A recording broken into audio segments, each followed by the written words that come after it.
After 4 weeks, it has been one of the weirdest seasons in the world. What are you hearing for the reason?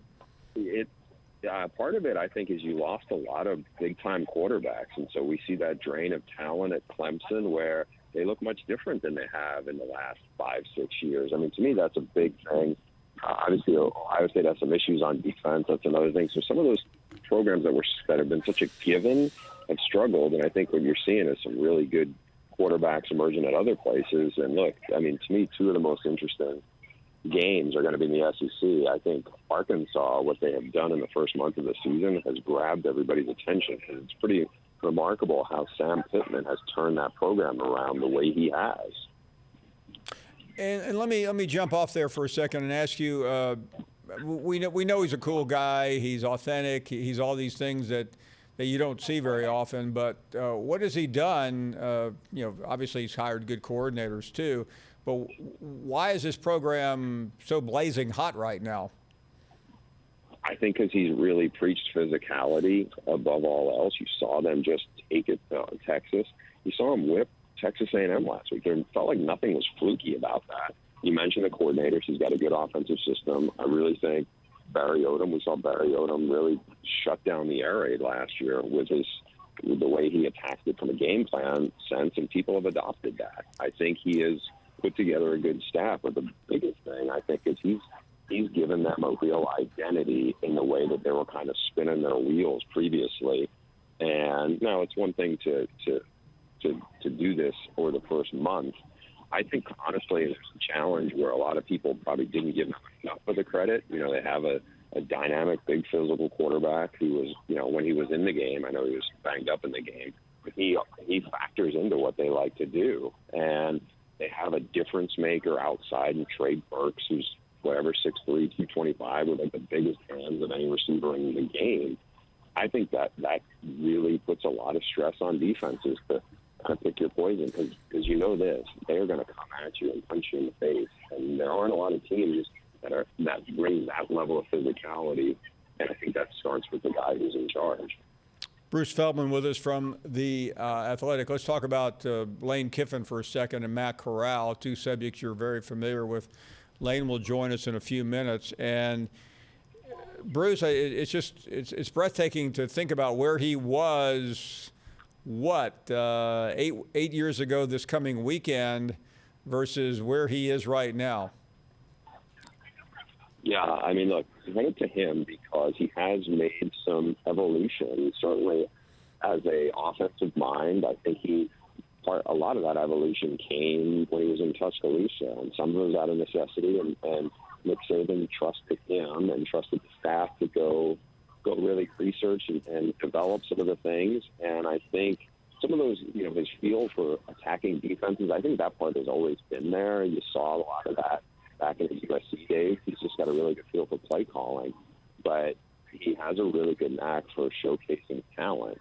And I think what he's done with Matt Corral has been interesting. The defense last year, granted, look, it was a COVID year and there's a lot of transition for people. So obviously the defense was dreadful. We'll see how much better it's going to get. I mean, I really want to see what they're able to do this weekend against, obviously, Bryce and a really good, sound offense that can attack you in a lot of ways. This will be a good test for them. But I would argue that this is the first time you have, when Alabama has gone up against an offense that was this explosive, but Joe Burrow had one a couple of years ago. I don't know if this offense is as talented as a receiver. They look like they have a chance to do that.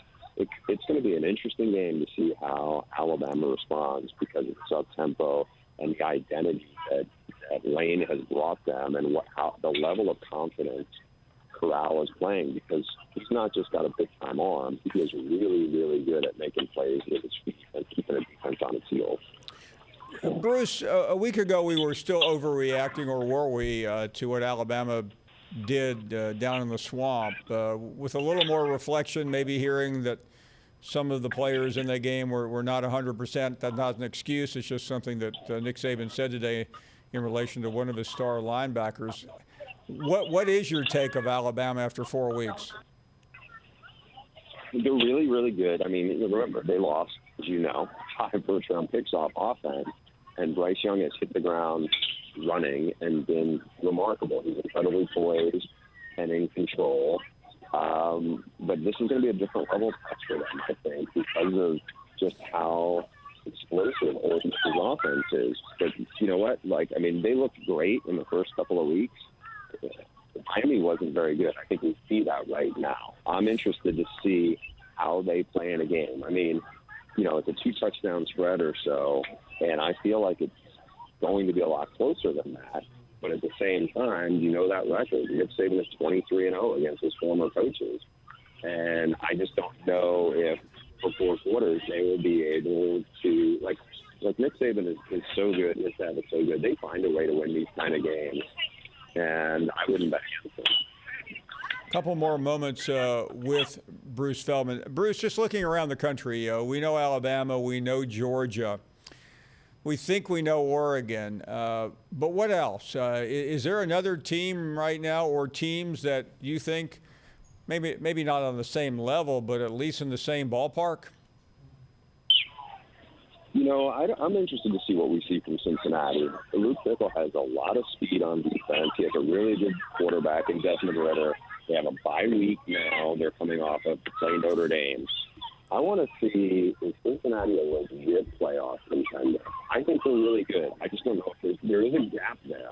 And I think they have a bunch of NFL dudes on that team. I think they're really well coached. I want to see it. This is a good test. This is a good Notre Dame team. It's not a great Notre Dame team. I want to see how they respond. Like I said, they had a bye week. They should be able to attack Notre Dame. So let's see if they can really do it, because they're not going to get a window into this much more than they have right now. This is as good as it gets for them.